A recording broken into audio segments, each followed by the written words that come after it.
I'm so happy that we're working together again. Neal and I have we've done projects for a really long time. Yeah.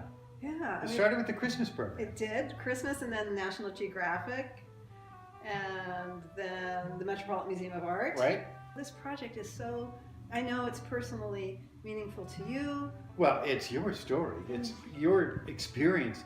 We're seeing it through your eyes. And after all this time, I know that pretty well. Well, actually, I was just trying to channel Neal Conan the whole time. I'm like, I just want to tell the story. I don't want to be in the story. I just want to write these poems so that these men and women and their families are able to be shared with everybody. Being at Walter Reed every Friday was such an amazing experience, and it just seemed to me like the world should hear about this. And I guess it was always kind of a dream to make that happen. I spent my life as an observer, as a reporter, and up there playing music, you're in that same role. Exactly. You're in the foreground, you're in the background, but you're in a way invisible, and that's the perfect place to be. The soldiers, they just came to think we were like one of them. Not like one of them like soldiers, but because we were a fixture, every week we were there, they just were so open about how they felt and their experiences, and it was amazing. Well, you read these stories, and you were supposed to be there. It's so great to work together again. We started, it was 30 years ago.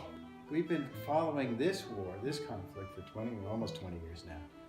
And it's so interesting, don't you think? Well, that's right. I mean, I covered it for too long and stopped. And this gives us a chance to re-engage in a different way. And the stories of these men and women that we're telling, it's really moving to me, because so often in our business we follow their stories when they're going and when they get hurt. But a lot of the time we leave it there, and this really addresses what happens after that. I didn't know when you suggested this. I had no idea really what I was getting into until I read the poems. And as you say, that took me somewhere I hadn't been.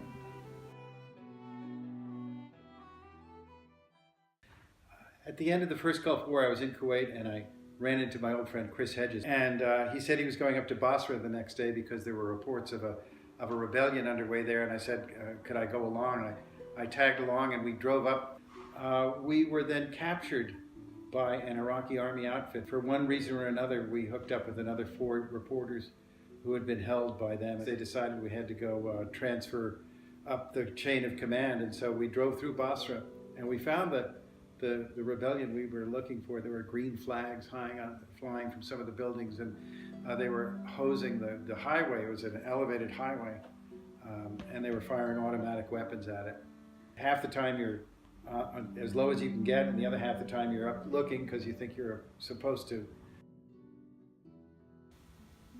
I never thought I would be a war correspondent, and initially my field of expertise was Russia and the Soviet Union. But eventually there were more and more wars, and NPR doesn't have a very deep bench, and I was off one after the other. And then I said, no more, and then 9/11 happened.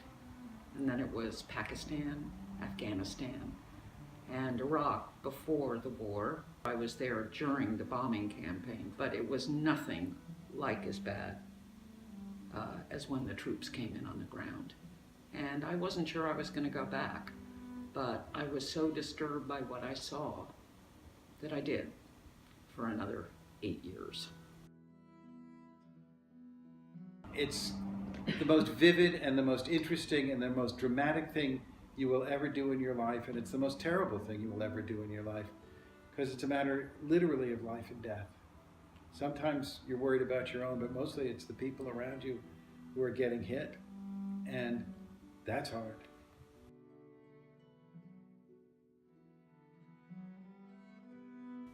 When you read about war, it's also clinical and distant and analytical, and that's important, but when you're in it, it's chaotic. You can't imagine how it sounds and how it looks and how it smells.